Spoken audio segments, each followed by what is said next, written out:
26th, December 31st, on between 3rd and 4th and Grant Street in Gary. Gary at that time was only 20 years old. It was the only town in the United States that was built from scratch, and was populated by U.S. Steel going overseas and going to all these various countries, Italian, and recruiting them, giving them a ticket across the ocean and back to Gary, Indiana. So Gary, Indiana at that time was very unique in that different ethnic groups had their own church, their own school, their own picnic ground, their own graveyard. And that's when the workways, the U.S. Steel, they worked 7 days a week, 12 hours a day. That was the standard work time. Mm-hmm. Everybody was transported. Where I grew up, my house was a company house. And then once a day you could see all of the workers either on the streetcar riding a bicycle with the little round lunch boxes on the front out to the mill. So it was completely different. A lot of parades. There was no heavy black population at the time there. It was mostly, they didn't recruit from the South. So it was entirely different than growing up in New York or Chicago or any place else. It was a town that was unique by itself. And it was built out in the sand dunes. There was tremendous sand dunes in Gary, Indiana, much bigger than they are here. And a lot of them were bigger than Sleeping Bear at the time because of prevailing winds. As it came down, that was the heaviest concentration, you know. So anyway, grew up there. And then when I was about 2 years old, moved over to a town of Etna that was annexed to Gary. And that was unique because it was where they manufactured all the gun cotton for World War I. So we grew up, I think there was only 45 families. In fact, I just read a history. A guy wrote a history about it. There's only 45 families, and we were surrounded by sand dunes because when they built the powder plant, every operation was behind a different sand dune so that if something blew, it didn't take the whole place with it. So it was a neat place, you know, very unique place. And 24 hours a day, 365 days a year, the trains ran out of there hauling sand to Chicago to build the what's now the Outer Drive. But anyway, growing up in Gary, the schools were very good. That was when William A. Wirt started he was a, you know, world famous educator. And he started the school system that was unique to Gary. And I can't even remember what was behind that. So, you know, that was kind of unique. And but anyway, we grew up in there. Then after, when I was about 10, we moved out to Miller Beach. And that was nothing but sand dunes, outside toilets, a lot of artists, very, very similar to what Oxbow is today. So, and we shoveled sand in the summer like most people shovel snow in the winter. It was a continual, just continually drifting. All the deliveries of milk trucks and everything else were balloon-tired vehicles, so they could come in over the sand. Very, very few roads or anything else. Huge sand dunes out there too, and that's when, which I use the knowledge up here to stabilize the sand dunes. We salvaged grass seed from the type of grass that grows out here to stabilize the dunes, and we would plant that grass seed, you know, and water it, and eventually we were able to stabilize the whole area where we lived out there. So, you know, that was a learning experience. Of course, we grew up right on the beach, and but prior to that, during the Depression, you know, nobody had anything to eat. My dad had a job in an experimental shop of U.S. Steel, and he was a co-patenter of the rotary shot blast system, which is used to clean the steel in most automotive or steel mills today. So he had some income coming from that, plus he had a steady job. So I can remember carrying groceries to what became the lawyers of the town. And I mean, nobody had any money. That's why I'm sensitive to what's happening now. But nobody had squat.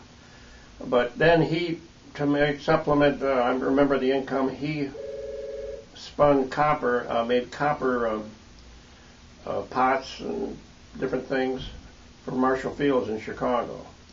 So we got started on that. And then there was nothing to do. The recreation was to usually go to the beach. Anyway, so along that lines, he built a propeller-driven hydroplane, and he started building kayaks. He started that when I was about 1 year old, I guess, and they're about 21 feet long. Built up what? What was it? You know what a kayak? You know, long kayak. Long kayak. To ride out in the lake. Sure. You know. Uh-huh. You know. So like the Eskimo type thing. What was he making them from or of? They were made out of wood with canvas cover. Canvas covered. Okay. Canvas cover, treated. So that was a big thing. Then that's how we kind of got into the boating thing. And this all kind of leads up to Saugatuck, obviously. Then, about 19, let's see, it had to be 36, he started the Gary Boat Club. They met, in fact, I got the minutes of their first meeting. They met in the Hotel Gary. My dad was president. And they went out to Burns Ditch, right there where Highway 12 is, and put in a little building and some docks. First docks on Burns Ditch. There was nothing, absolutely nothing on there. The Burns Ditch just ran out. There was some, Burns Ditch was what drained Gary, Indiana. It short-circuited the Little Calumet River. The Little Calumet River ran into Blue Island, turned around, and came out at Marquette Park at Miller Beach where we lived. And then, since Gary was built on a swamp, in fact, there was water all the way from Wolf Lake all the way to Michigan City. You could boat or ice skate. What happened as the lake went through different stages, at that end of the lake, there was a succession of Ridge Road is exactly what it was. Ridge Road was the first kind of beach back from Lake Michigan. Then there was and that's true in Chicago, went into Blue Island. Blue Island was an island. And then the rest was all water. So Gary, outside of where the mills were built on the sand dunes, it was built out there for the harbor, obviously, because they had foundations. But behind that was all swamp, so the Little Calumet River that went in to Blue Island came back around. They short-circuited that, Burns Ditch did. Instead of flowing all the way down there, it came right out. And so at Miller Beach, where it used to come out, that eventually, just like the old channel here, drifted over with sand, and he came out. Anyway, that's where Burns Ditch came from. But it did have an entrance to Lake Michigan.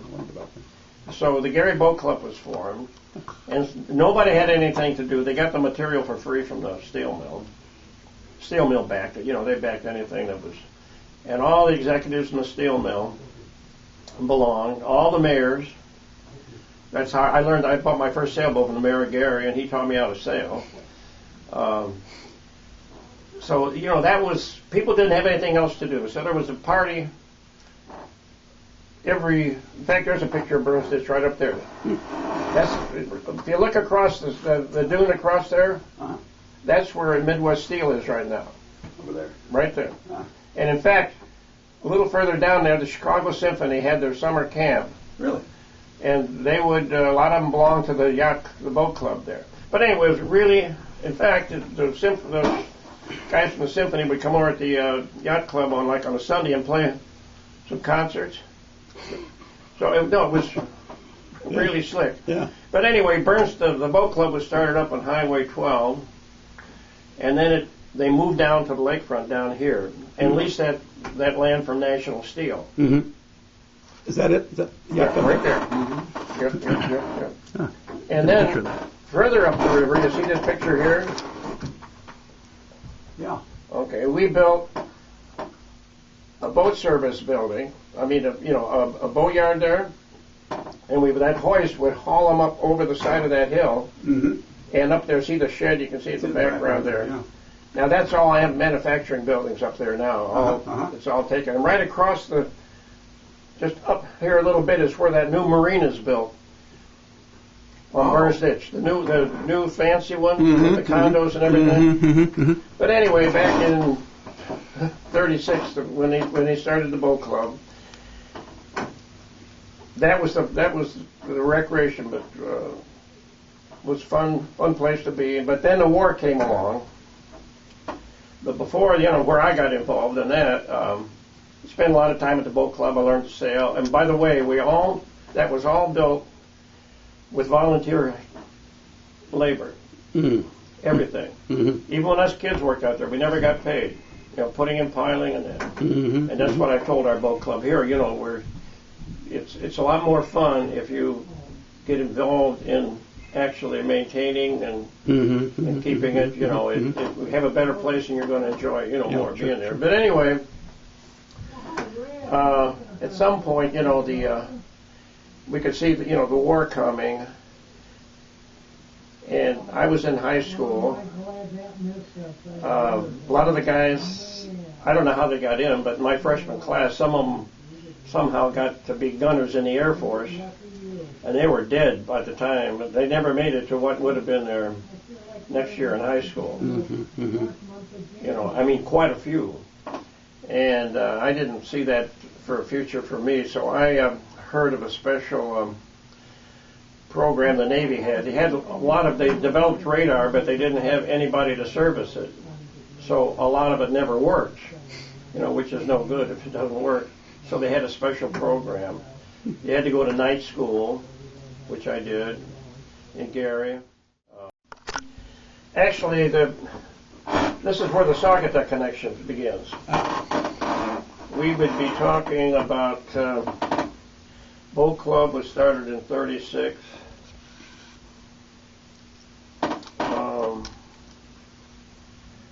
About 1938, probably, maybe even before that, we came up with an outboard boat, stopped in St. Joe, and by the way, when we stopped at St. Joe, all the big side wheelers were still there. This is before the war. And then we came up to Saugatuck, came in the harbor here. It's 1938. There wasn't much here. There was, the commercial fishing was about it. That was about the only activity. How about boat building? Huh? Boat building? No. Hadn't started yet? No, everything was, you're coming off the Depression. There was, I think, I don't even know what activity there was at the Pie Factory. I think probably before the Pie Factory was even built. Probably before the Pie But anyway, we came up here. And then subsequently, what the people did back in those days, boating was a little different. Most of the people would take a cruise. They'd come up the lake, various degrees. We finally got a boat. It was I think it was a Hunter. It was built in Fox Lake, Illinois, wood boat. I remember going out there to see it built. And we had that, and we would go to all the way up to Charlevoix every year, Beaver Island. And we would stop at Saugatuck, and some of the other harbors. Very seldom stopped at Holland. There was, nothing there to really see, and everything, of course, at that time, most of the harbors were filled with ships that were tied up, no longer in service, a lot of freighters, things like that. It was very unique. And in fact, we stopped, and I've got a lot of artifacts off the Nova Dock. That was one of the ones that sank in had to be about 1940 storm or 39 up there. But anyway, I used to go up all the way. We'd always stop at Saugatuck. We enjoyed Saugatuck, but Saugatuck was starting to be kind of a party town. See, the thing that makes Saugatuck different than the other ports was that, and all these things tie in, they never could control the siltation of this harbor. So all of the things like where the Key Waiting was, where they tried to put in docks, they failed because they dig a channel and it would fill up. So Saugatuck South Haven was industrialized, so was Grand Haven, so was Benton Harbor, St. Joe. Even New Buffalo, originally, was industrialized to the state that's where they had car ferries running from there. There was nothing in New Buffalo. But prior to that, they had some car ferries. Michigan City was industrialized. They had a lot of factories around the river there. Of course, Gary was. So Saugatuck turned into a tourist town by default because there was never any industrial thing. It was like where I grew up in Miller Beach. It was someplace where there was not much going on, which attracted a lot of artists, hippies for the time, people that were marched to a little different drummer. They would come to Saugatuck. The other reason they came to Saugatuck, obviously, before air conditioning, everything along the West Shore here. That's why the St. Louis people came up here. It was the closest place they could get a cool breeze, which there was no other way to get a cool breeze. I don't care how much money you had. So, that's why we have the St. Louis people here and some of the other groups, And then as you went further north, you got out of the pollen, and those people went up for the cool breeze and the fact that if they had hay fever or something, that's why the people went up to Harbor Springs and those places, if they had the money, to get away from, that aggravation. Anyway, so we would come up here on our way up, heaving my guts out all the way up and back. But we did that was a 2-week vacation every year. The Saugatuck was starting to come around, the college kids and that, and they had bars here. There's no bars in Holland and that. So Saugatuck, it was totally deserted. And it had liquor licenses because it started out as a resort town. So it didn't have the kind of problems that prevented the other towns from getting liquor licenses. It didn't have the highly religious. There wasn't any organized religious groups or anything. So it had. So anyway, then as I got older, before I got married, we'd come up here, and I figured, why the hell go past Saugatuck? This is where the fun is, if you're not married. And a lot of the guys, like Dave Erlinson, Erlinson Concrete and that, they came up by boat with me.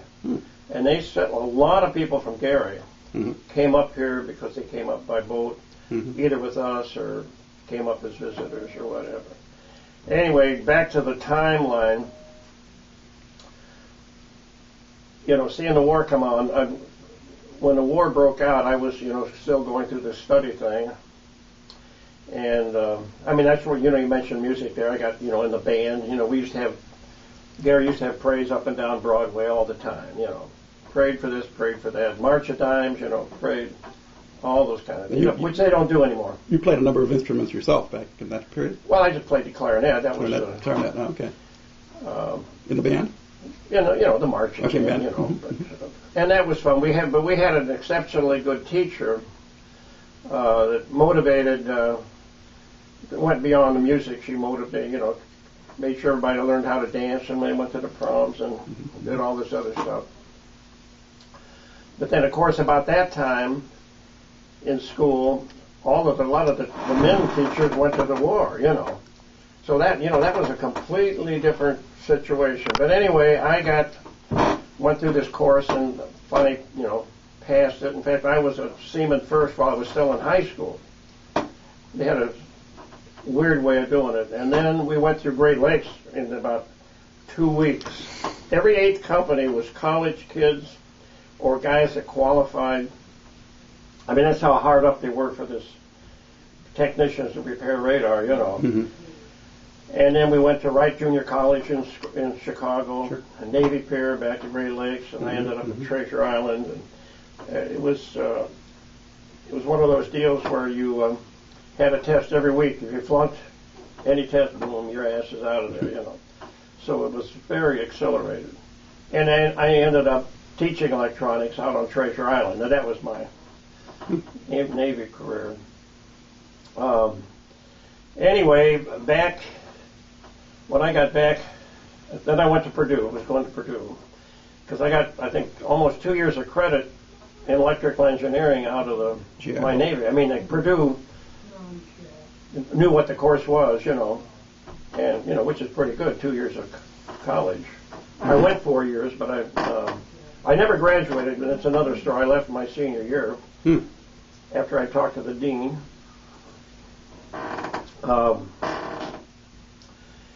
Anyway, back, we were, every summer we would come up to us guys, would come up here. Sometime, in fact, we'd come up by speedboat, went all the way to Beaver Island by speedboat. But anyway, back, had to be right during the war, right after, I think it was after the war, when the Korean War started. It must have been about then that my dad wanted another boat, and Bob Lynn had started a Romer Boat Company up here. He was building tugs, I think, and then after that he built a boat for himself. One boat, one steel boat. And then my dad went up to visit him, and a couple other guys from the steel mill, and my dad was in charge of hot rolling then. It's U.S. Steel. Oh, okay. And talked to them, and they ordered Romer number 2 and 3. And they rolled the steel for them in Gary at long lengths, they rolled a special. So, and then we finished those boats back there. Now, prior to that, right after the war, while I was still in the service, my dad wanted to get into manufacturing. And one of the local hobby guys there, hobby shops, needed a source for wooden propellers. So he developed some machines, model airplane propellers. So when I was going to college, and even afterwards, I'd come back and work in making the propellers. And then I learned how to make dies, and we made metal fuel tanks for model airplane propellers, and we packaged glue, the model airplane glue, and we did made millions of those propellers, gas tanks, and all that other kind of stuff. And we built these 2 Romers. All this stuff is going on about the same time. Built the 2 Romers, and then we, more cruising up and down the lake. Well, all the building you were doing was in Gary? Or yeah. Okay. Yeah, everything was going on in Gary. Nothing going on up there. Did you develop a factory around this, or what? Yeah, okay. we built, rented a building, then built a building, and that's where we had the building, and then we built another building next to that. Gotcha. Okay. And then when the model airplane thing, Hi. Are you guys taping? Yeah. Oh. I'll just call. Can we just refrain for 20 minutes? Yeah. Want to come in and say hello, Matt? All right, cool. Anyway, while that was going on, that kind of petered out. Then, we're fooling with boats all the time. We thought, let's see, how the hell did we get into that thing? We decided we wanted to build a paddle wheel boat. That's the one that's in the picture right there. See it? In fact, we still that have one's it sitting here. down there. Okay, yeah, sure. I was going to ask you about that. So we started in and built it. Got the engine from the old Truscott Boat Company in Benton Harbor. They'd just gone out of business after the war. And then made it, and halfway through the project decided, shit, that front deck wasn't big enough. It was kind of a stubby front deck, so really made it longer. Then didn't like the stability. We put some pontoons on the side before that.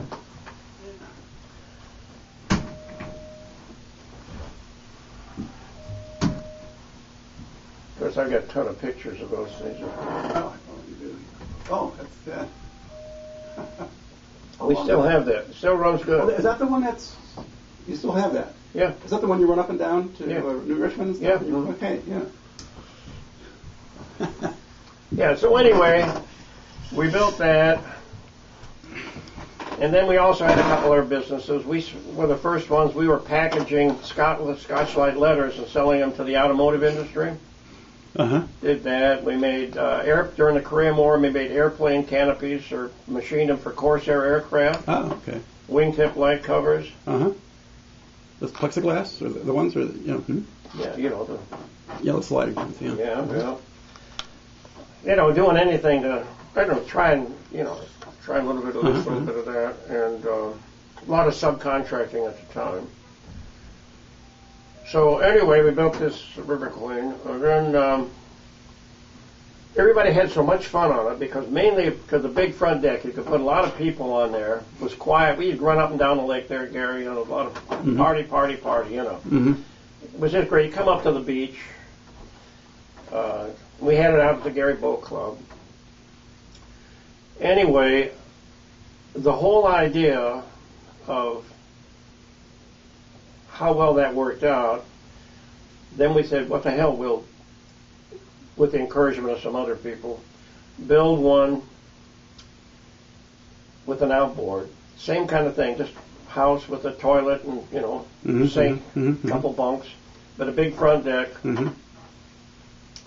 And we take it to Chicago Boat Show. Hmm. That was when it was in the amphitheater. Mm-hmm.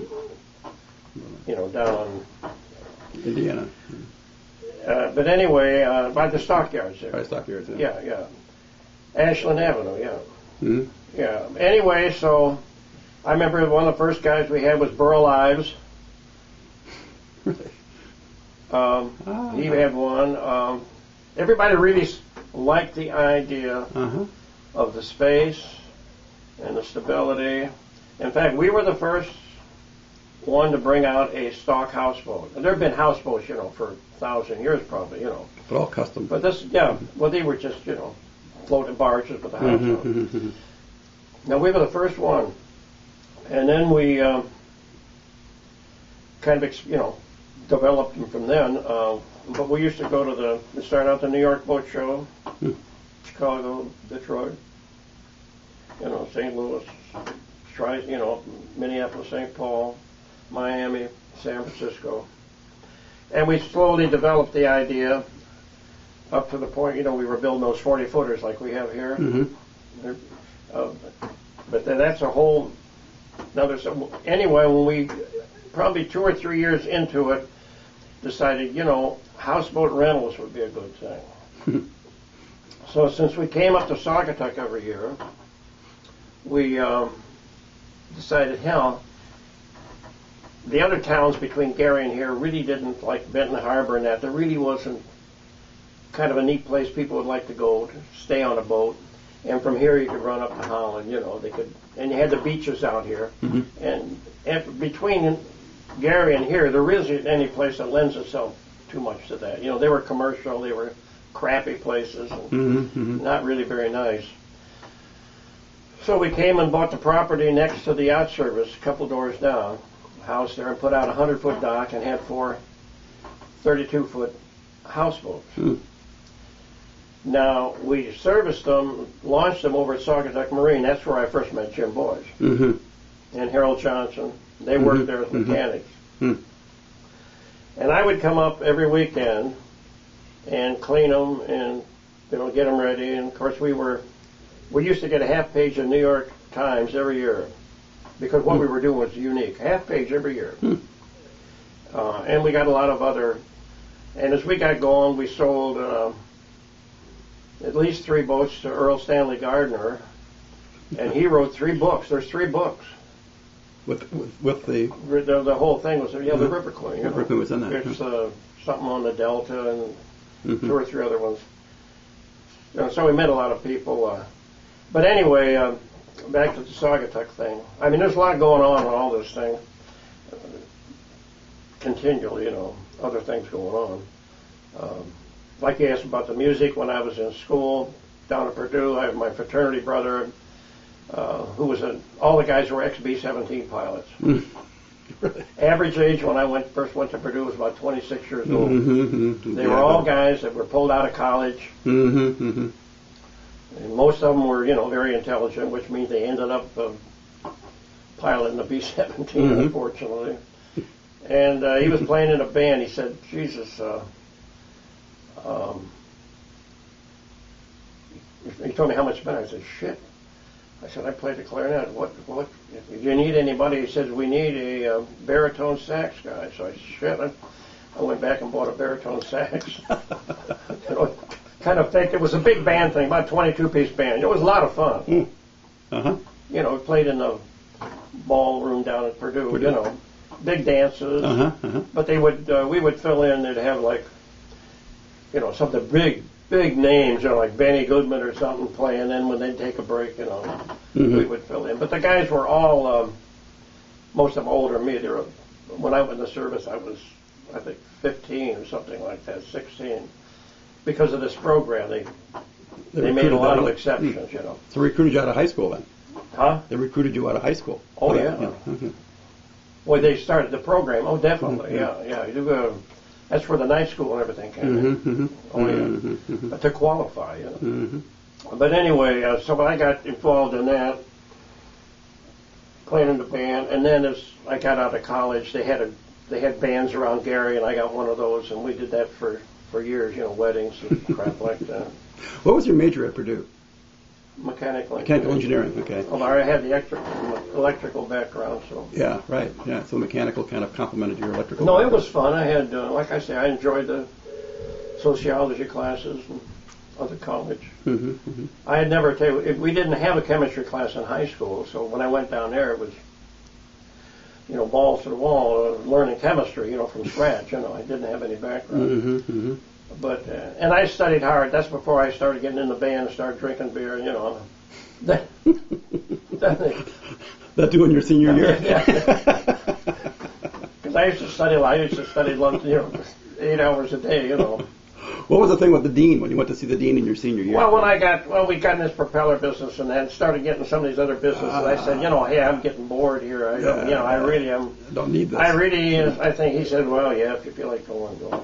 I still get letters, come on, finish up, from Purdue, send money, But anyway, we got back to Saugatuck here. They're building these boats,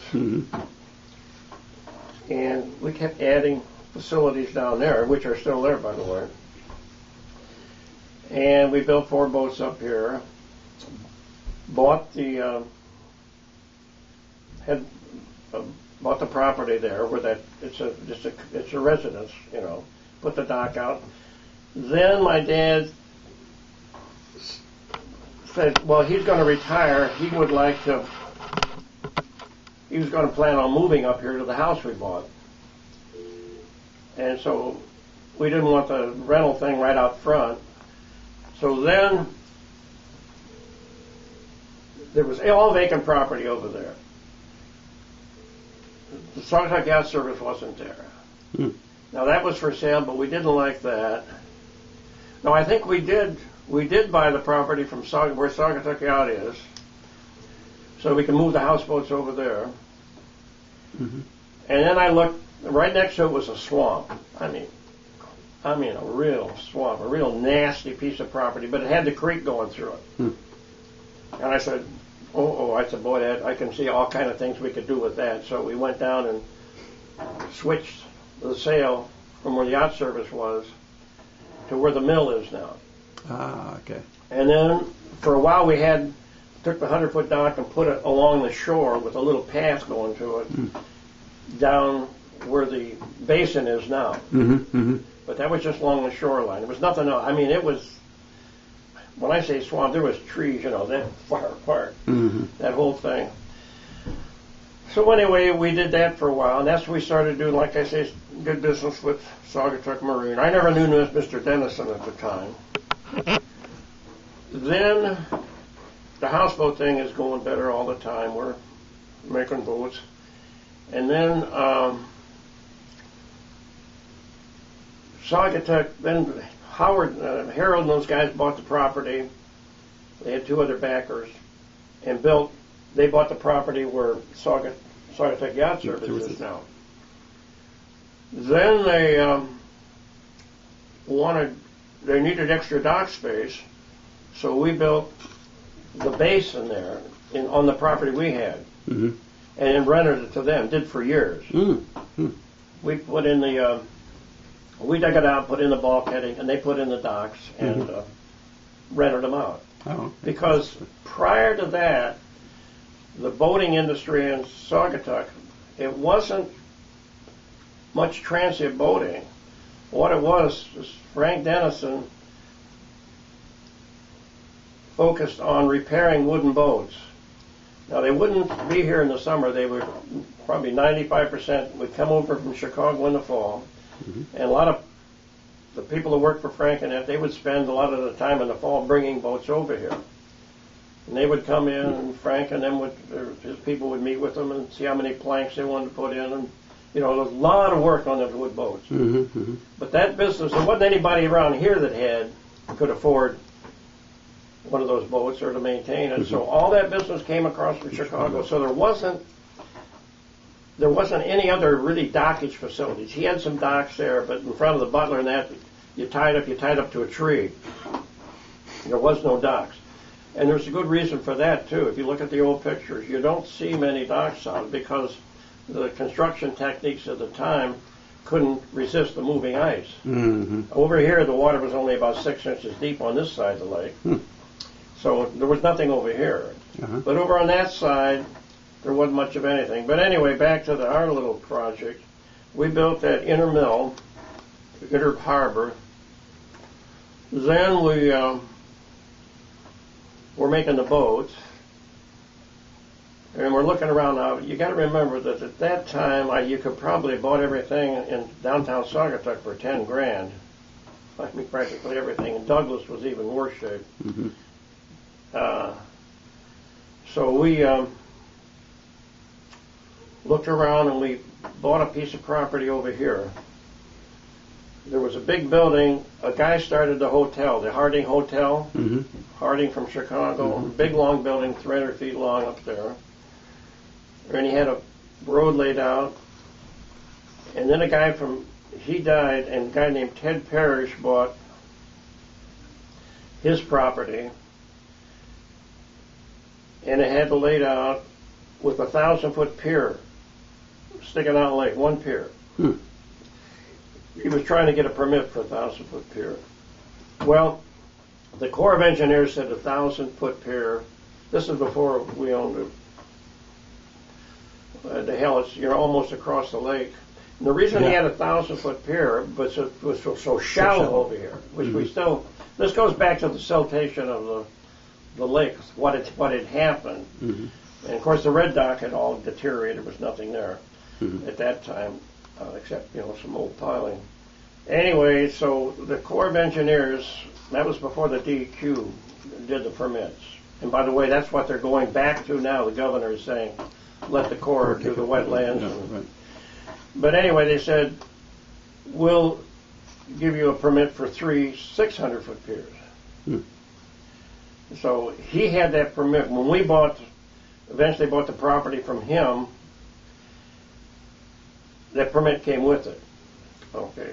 So anyway, he was going to start this, he bought this hotel. This hotel had a dance floor in it, had, a bunch of rooms, had a big kitchen, but he could never get a liquor license. Then he found out that when he bought the property, he didn't get the property under the hotel.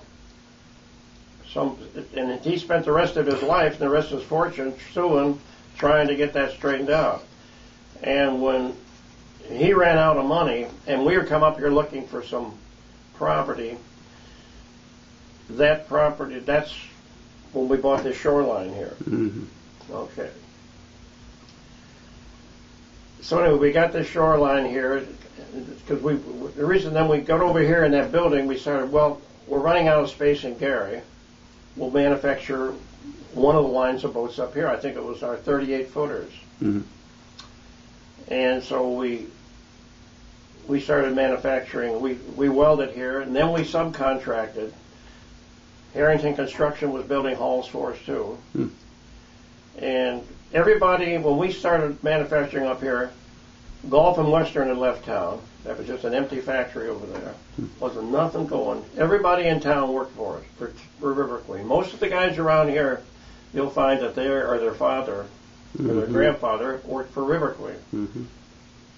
Like Ma's truck stop down there, and Ma worked here painting boats. All the telephone guys worked the night shift making wiring harnesses. Every telephone guy around here. Mm-hmm. Anyway, we were humming pretty good doing that, but we started up here, and then I was commuting. Boom, boom, boom, boom. And we had an office up here in the hotel. So you were running the main operation down in Gary at that time?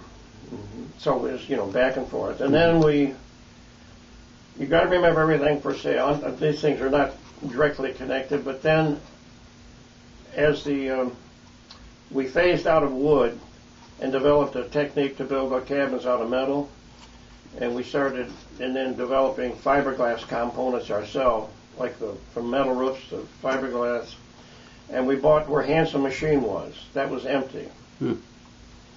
And we did all the metalwork components, and they were interchangeable components, so it made 3 lines of boats.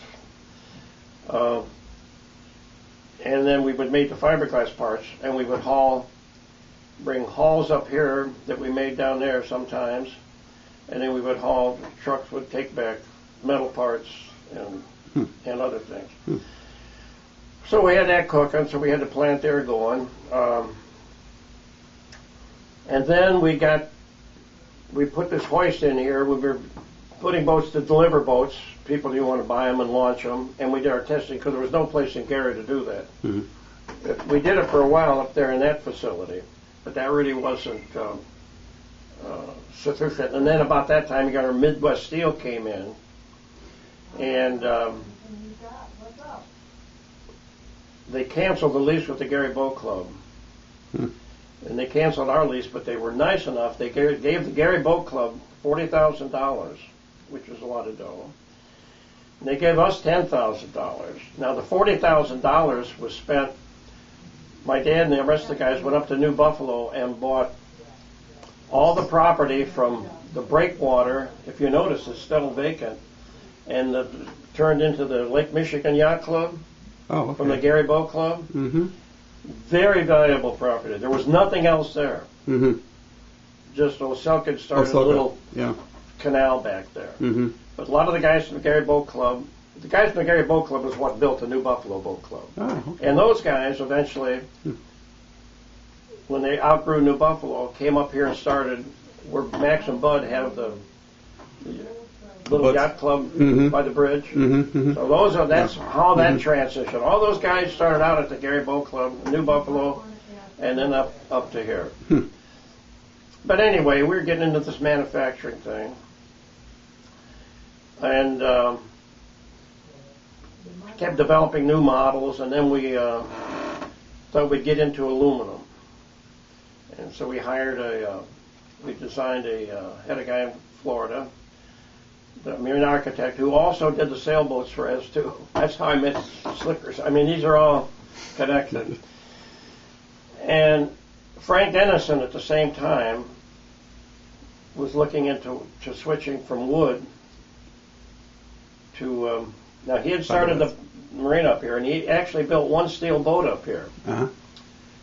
And obviously we're building steel boats, he'd build a steel boat. He would, come over and look, see what we're doing, but I really didn't know him that well. I would say that when I first came up here, I went out and introduced myself and said, Mr. Dennison, I really like Saugatuck, and I really like all this vacant property, and I don't want to be in a pissing contest with you. I'll tell you right now, I would really like to see it kept vacant, And he said, yeah, my wife and I feel the same way about it. I mean, that's where we started out. So I had a long relationship with Frank on that thing. Anyway, we got the property, and we were building these 50-foot boats, which are some around here still. And we're building that aluminum boat and that. And then we sold a lot of houseboats to here. A lot of the guys that came up here started out on a River Queen. There was a when we built this was all dry land here in front of the condos. The first thing we did was dig all this out. Okay, so we had some floating docks, which we built, metal floating docks, and the boats were all tied up. There was no condos there. There was just the old tower that shows up there. That was up there, and some other things. So we built this marina here, and it wasn't really intended. It was more along the manufacturing line, in a place where we sold boats so they could tie up here.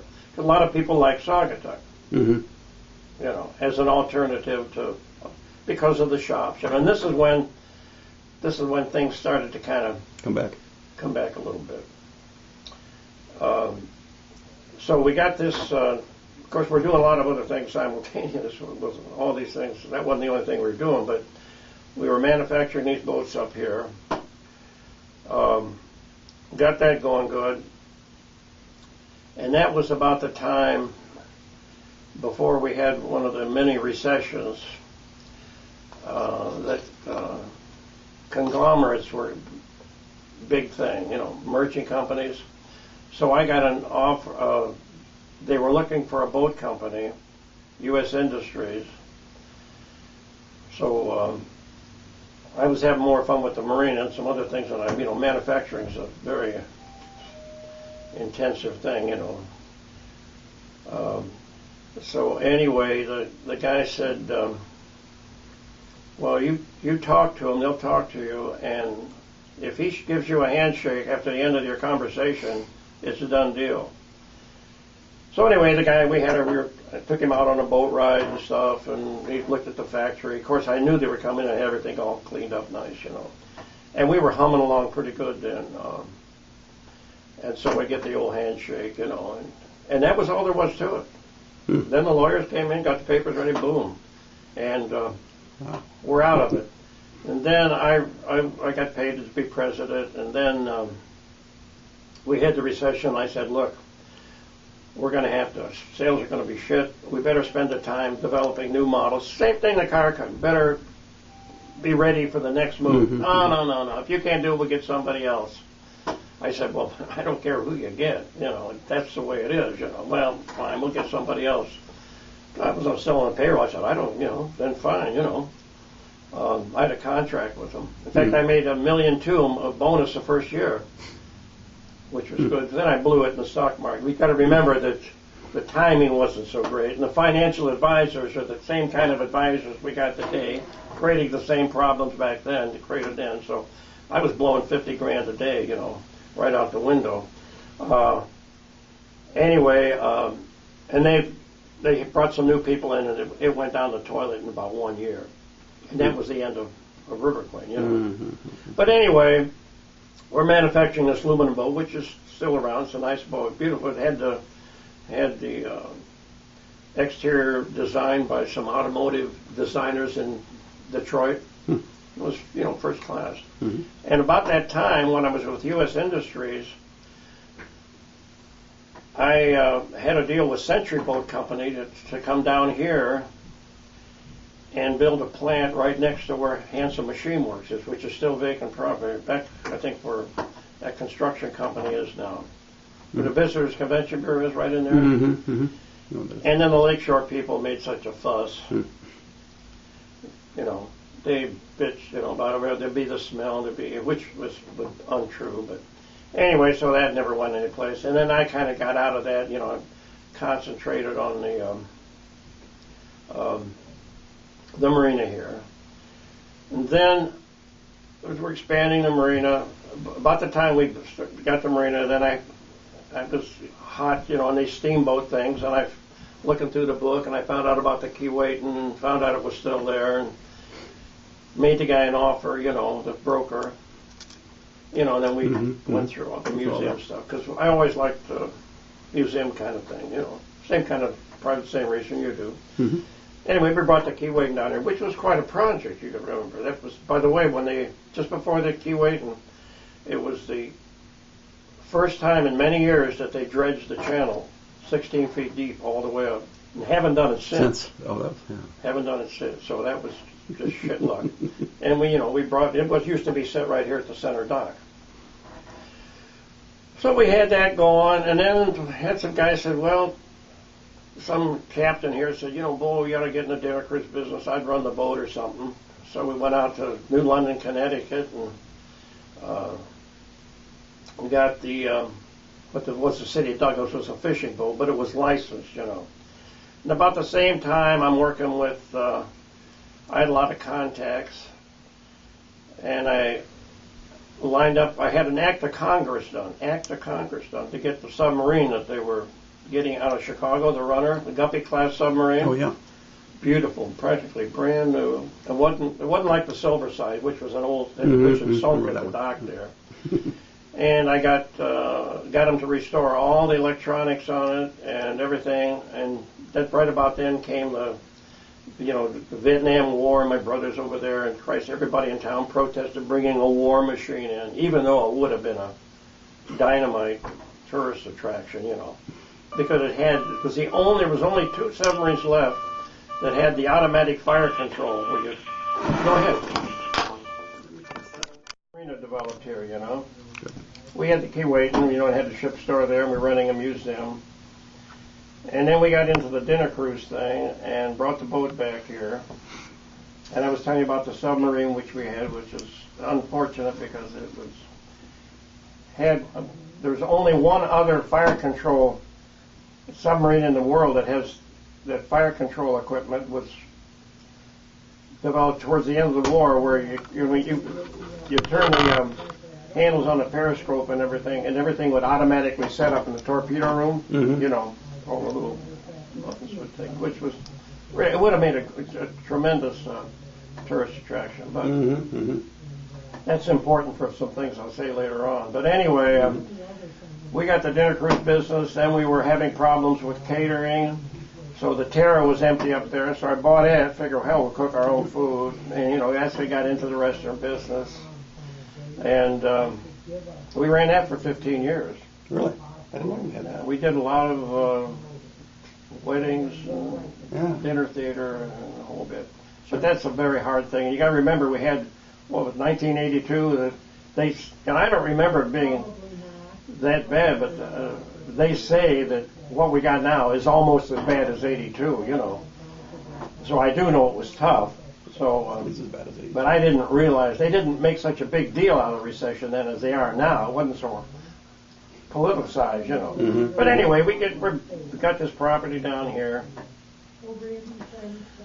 Then, at some point, after I bought the property, I had to buy that building because, like I said, the guy owned the building, but he could never get title to it because the widow of the guy that built it, this Miss Harding, Louisa Harding Hotel, she lived in Oak Park, and I went in to see her and talked her into making a deal. We bought it on land contract. Then, kind of a side story, this guy Parrish lived up on top of the hill where we have the condos. So we went looking for him one day, and we didn't get any response. So crawled through the window, and he was sitting there dead in the chair. So we called the medical examiner, and we're all sitting in there, and had a piano. So we said, what do we do? We said, well, go out and get a couple 6-packs, and we'll have a wake for the guy. So somebody played the piano, and Dr. Kratzer, he was medical examiner. He'd come in and he'd say, oh my God, he'd been dead for a couple of days. Well, can't do anything about that. So everybody sat around, drank beer. I mean, that was back in the good old days. Did you play the piano? Huh? Did you play the piano? No. I forget who it was. But anyway, he died, and we bought that property, and then we bought the property, all the property where our storage building is. We bought all that property and bought the store on the corner where West Shore Marine has it. I mean, for the golf course. Had that. There was a lot of property for sale, and we bought the property where the storage buildings are on the southern side of the road. And then about that time, somewhere in that area, the mayor of Douglas came down, Lou Quaddy. He was on the bank board. That's when Citizens was, before it merged, you know, there was South Haven and up in here and in Fenville, I think. That was, you know, we went from fruit growers, stayed at the bank to Citizens. He came down, because we only own property up to about where our weld shop is there, where the basin is over there. Then about that time, I made a deal with a priest up here, and we bought behind the building here, the strip over there. That's behind St. Peter's. Yeah. Anyway, the mayor came down. He says, "RJ," he says, "I'm worried about the future of Douglas." He said, "All this vacant property I hear." I said, "You know, everybody will want to make this into a park." He said,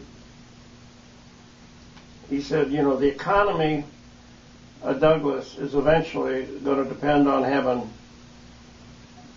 harbor activities down here." I just was there. The guy, you know, he's no young kid either. He says, "This is owned by the Bank of St. Louis National Bank." He said, "You and I are going to go down there," and I think he paid the plane fare. We went into, I think we flew out of O'Hare, and we flew down to St. Louis, and he introduced me to the bank down there, and they had mortgages on all this, and I made a deal with them, or we made a deal, that I would buy the property back, What happened, they had some tax problems, that I would buy the property back, and they would, then I would write the checks, and then they would loan me the money. That was the deal. But it was important to, you know, to note that Lou Quaddy back then could see, as other people give lip service to it, that this harbor has always been the reason for these communities, and that they're obviously still too stupid, you know. When we spend, you know, yeah. I couldn't resist seeing you all shine. Well, just close the damn door. Hi, Judy. Dave's coming. Hi. What? Dave's coming too. He wanted to see you shined up too. Well, I'm shined up. We're about ready to leave. I I just know. want to see RJ. Look, Well, you can sit down. I'm just. Yeah, we just got back from Well, sit down. work. Come on in. Sit down. Don't stand there with the damn door flapping open. So have you been just wowing them with stories? I'm telling him some of the background, and these things are all like life. There's many facets. Any jewel has many facets. Did he tell you about his clarinet days? Oh, yes, he did. He did. No, I was saying that, which is kind of important, that as we started to develop this, at some point the mayor of Douglas came down, introduced himself, Lou Quaddy, who was on the bank board. Oh, yeah, I remember him. And he said, there was all vacant property down here. He said, Swampland. RJ said, I hear a lot of people talking about making this into a park. He said, I'm telling you, the future of Douglas and this community is going to depend on a fully functioning harbor here. He said, there is nothing else that's, you know, that makes any sense. And that's our best asset. And he said, I'm going to take you down to St. Louis. St. Louis National Bank had the mortgage on all this stuff here through various things. He said, I'm going to take you down there. We're going to fly down, which we did. We went into O'Hare, flew out of there, went down, met the guys from St. Louis National Bank, and they agreed to, I would write the checks, you know, which would bounce, obviously, and they would cover them. Good. You know, I mean, I didn't have the money, but they were willing to loan the money, but I would have to make the deals. What it turned out, I mean, this is really crazy, that the bankers in St. Louis didn't realize what Michigan law was.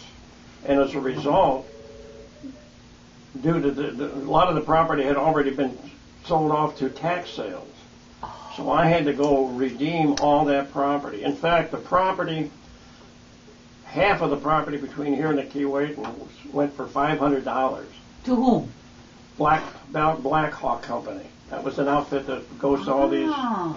things and buys up property, which is, they don't do it in Michigan that way anymore, so you can't, it's really very difficult. But anyway, so that took a lot of, prior to that I was just telling him that we had bought a little strip here from the Catholic Church. That's when, before they had, the Catholic Church had councils, that the local priest made the decisions. Uh-huh. You know, so you could do some business, you know, Yeah. which was good for the church, and which it was. It wasn't doing anything for them, and they got the money. Anyway, so it was important to know, you know, even today, that Lou Quaddy, Would that be No. Phil's relative? Phil's dad. Oh, his dad. I didn't know him. so anyway, Phil, on the way back, he was a heavy set guy. On the way back, that's before they had the things you walk down to the plane. You had to go downstairs and walk out on the Thames, you know, and up the stairs. Christ, he has a heart attack. Boom, bam, falls over. Right while you were there? Yeah. So I'm on the back of an ambulance, man. We're tearing ass through Chicago, you know, to the hospital. So I mean, that was. Then I told him, I said, you better get up to Mayo's. Anyway, he died on the way up to Mayo's. Ralph Troutman, he died in the hotel room up there. Wow. Ralph Troutman drove him up there, and Amazing. well, it is amazing. But anyway, I think it's really important today, you know, to know that. When I was telling about the Frank Dennison thing, because all these things are all happening at the same time, which is kind of confusing. Right. Telling about the dinner cruise boats, how we got started that, and then the perch boat, you know, and at some point we moved to Keewatin over there. And I told him how I had to give the submarine back, which broke my heart. I remember that was kind of in the late at night, wasn't it, when you moved to Keewatin? Well, it took a year to move it. I mean, it was a long. We had to do some dredging and everything else. The water was only that deep. The Keewatin takes 16 feet. So. Ain't going nowhere now. No, and I told him about the terror. You know, we got started in that to furnish food, and that went good. But then I said one of the things which I really didn't realize till recently, that because I knew things got tough, was that 1982 recession we had was worse than what we got right now. Not that this one ain't going to get worse. They keep saying almost as bad as 82, and I'm thinking. Single women knew what the 82 recession was. Did they? And I was working with, selling law books. And I would just go by factories, and if they didn't have more than 10 cars, I didn't bother stopping in. That's And pretty mercenary. they were so empty. All the factories were just empty. No, so this is kind of a thing about Saugatuck. But I think the reason, and this is real important for Saugatuck today, the reason I didn't notice it, because the boaters, by that time, I told him that there was no boating in Saugatuck. When Frank Dennison had the marina up here, the only activity back there was bringing wooden boats from high rollers in Chicago, bringing them up here in the fall, working on them all winter, you have big crew, and then going back. There was no transient slips to speak of. Even when Saugatuck Yacht Service was built, it was built strictly for bringing boats in, just enough docks to tie them up long enough to haul them out of the water, put them in the sheds, and then all winter you would shuffle them from shed into the workshop, back into the shed. What about McVeigh? Or the guy next to the Saugatuck Yacht Club? They never did. They just had some small boats, so that never amounted to much. Anyway, I said it's kind of hard to track all these things because they're all kind of interconnected. Like you take Mount Baldhead. I'm sitting there in the office, up here we had the River Queen. I'm looking out there and I see, what the hell, the balls have gone. So I called the clerk over here, Elsie Christensen. I said, what's happening to Baldhead? I don't know, I said, well, they're tearing the damn thing down. Well, I don't know. So I called our congressman.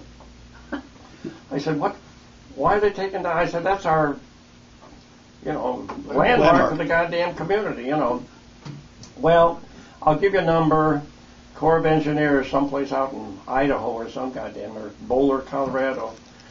So I called him up and he said, well, we have a lease there. When we put that up, it was part of the early warning thing. And the lease says that we have to take everything down that we put up, which means the stairs too, everything out there, and plant grass and restore it to its natural condition. And that's what they were doing. So I said, well, shit, you know. He said, well, you could buy it.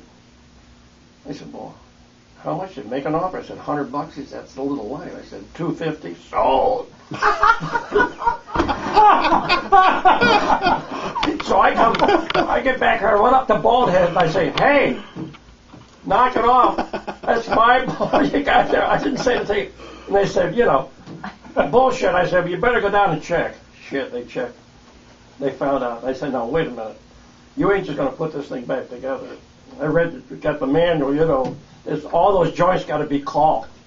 So I went down, I got some caulking gun.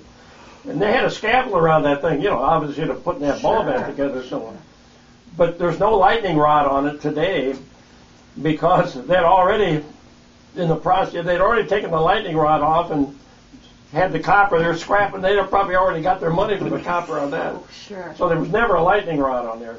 Huh. But anyway, that's how Baldhead got.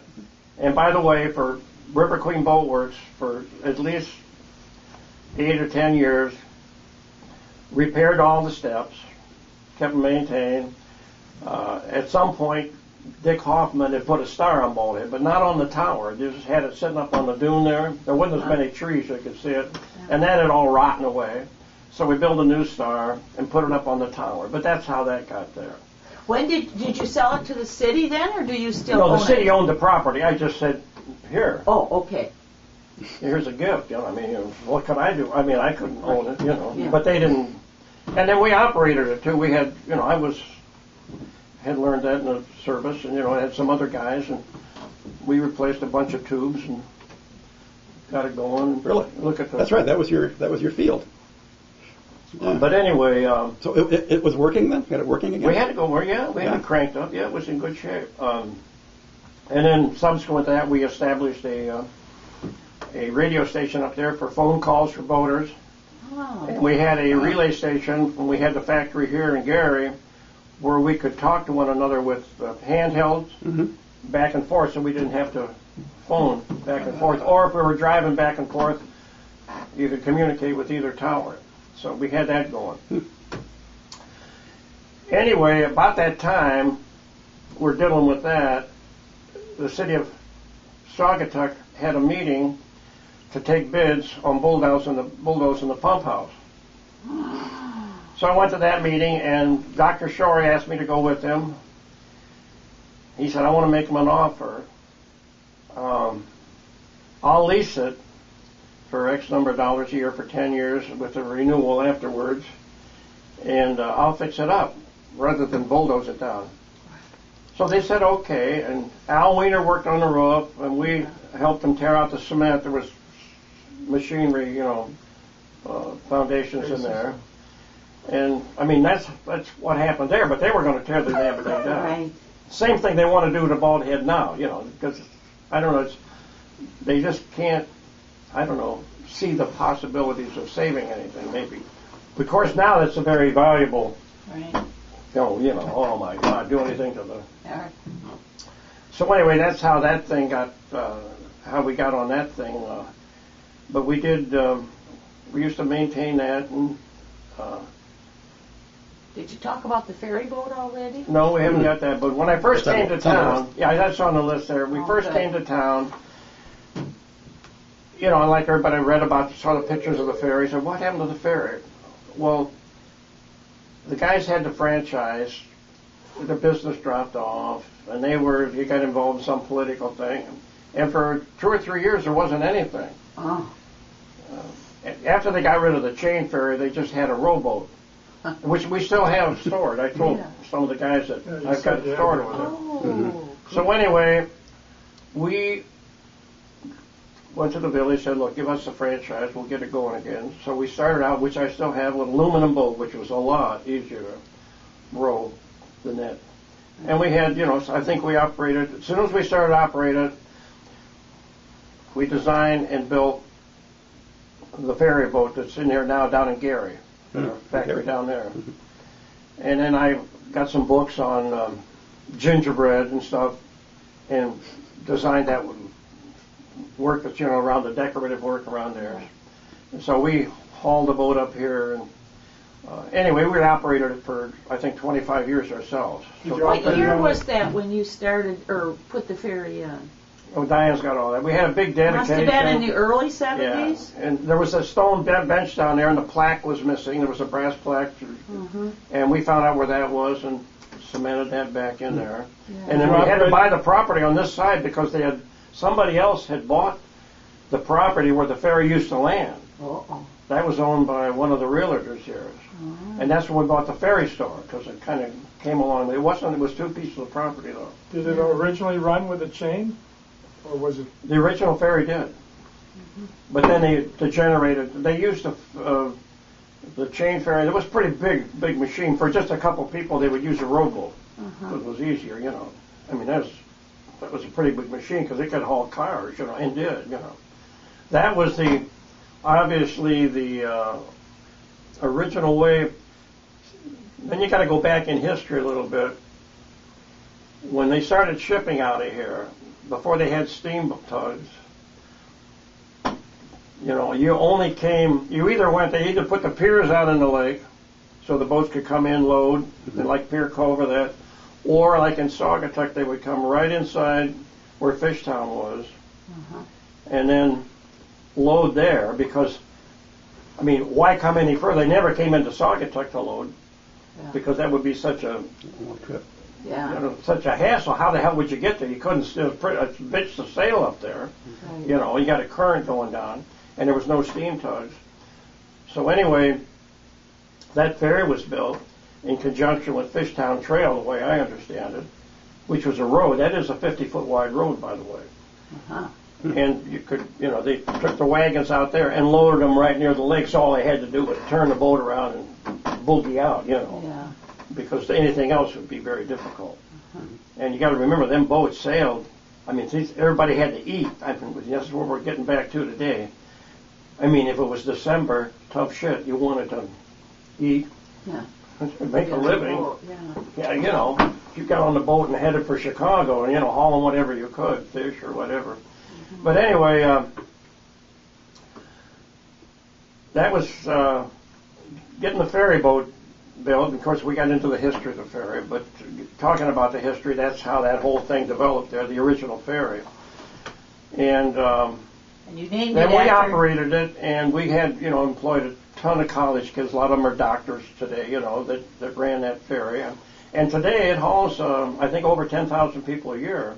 Really? Yeah, I know, it's over that. And it obviously takes a lot of, everybody that rides the ferry, if they drove around, they would be taking up a parking place. So it relieves a lot of that. Plus, it helps the economy. A lot of people would go over there to eat dinner that if you didn't have that, if they're, I'm not going to drive to Saugatuck.